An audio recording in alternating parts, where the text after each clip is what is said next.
Right, and we've moved a matter of feet across the room to the next stand, and we've got Nicole and we've got Gareth here from Digital Humanities, and you're at University of Southampton, is that right? Yeah. Fantastic. Do you want to tell us a little bit about what you're showing us here at the Makespace? Sure. We're from Digital Humanities, and we're also from Web Science, so we're kind of straddling over three tables. So today we've got a variety of things.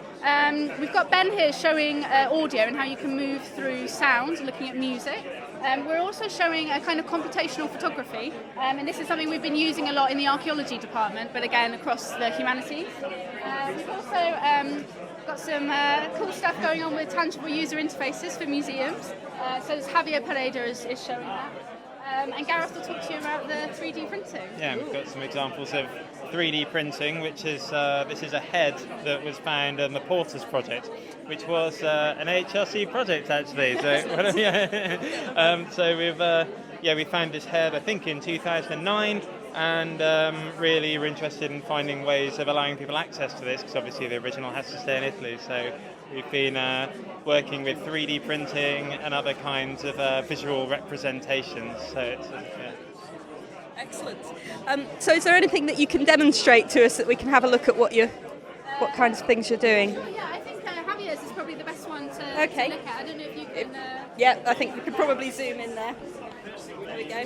So unfortunately Javier's not here to show this, but this is a project he's been doing looking at museum collections and how you can use different interfaces to engage with objects out of collections that museums have that may not be accessible because they're not available on the internet. And this is one looking at taking tokens and you take them to a different geographical location, and just behind, out of camera shots, is a projection. It's showing different images based on the tokens that are being recorded through the webcam there. So he's really interested in how you can kind of take ideas about gaming and use them to look at collections.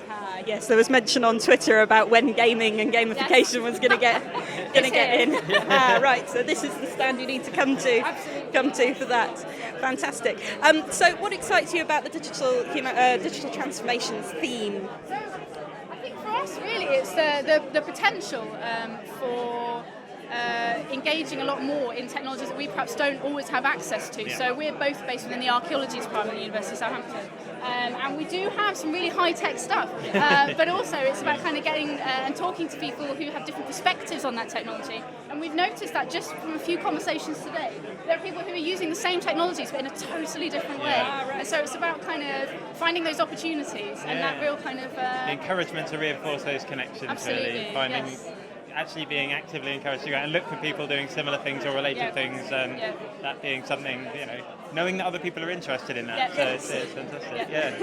Excellent. Is there anything that you've seen as you've gone around today that's made you think, wow, we need to go and... Yes, absolutely. So there's a stand around the corner, and the guys from Bristol are showing something that lets you walk around an outdoor space. So you take something out of a museum, walk around an outdoor space, and it uses GPS to help you to engage with the history of that area. Right. But it's really cool because instead of it being a really kind of yucky mobile phone, it's this really cool thing they built, and it's like a kind of amazing history listening device. Very cool. Really so they're kind of really playing with the idea of history and museum collections. And if you're going to carry around a little box, then it might as well be a useful one that you want to look at. So looking at kind of different things that you can touch and hold rather than this kind of laptop, mobile phone way of interacting with information.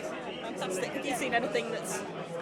I think that was very impressive. I'm very excited by the amount of 3D printing here, I have to say, so I'm hammering on about that, but it's fantastic to see. I think it's sort of people thinking creatively about that, because I think it's something that's been around for a while, but it's I don't think it's really taken hold yet, but I've actually spoken to a lot of people who actually have ideas about how it can be used and are talking about these things, and I think this user interfaces and things like that and 3D printing coming together is quite an exciting prospect. So I had a few conversations about that. I think a lot, one of the things that I'm really noticing walking around as well is that things are happening much more quickly than they did before. So kind of 5 years ago, an event like this would be much more about talking about things, and perhaps that kind of the physical stuff that's coming out of things like 3D printing, and the guys from Pitkin here having these very quickly produced ways of interacting with data is something that really we've only ever seen from a kind of networky, we're seeing it on screens, but there's much more stuff that you can pick up and hold and throw around, and you don't normally kind of... Absolutely. More visual and more tactile and more interactive. Yes. Wonderful. Well, thank you ever so much. Thank you. And I hope you enjoy the rest of the day. Wonderful. So.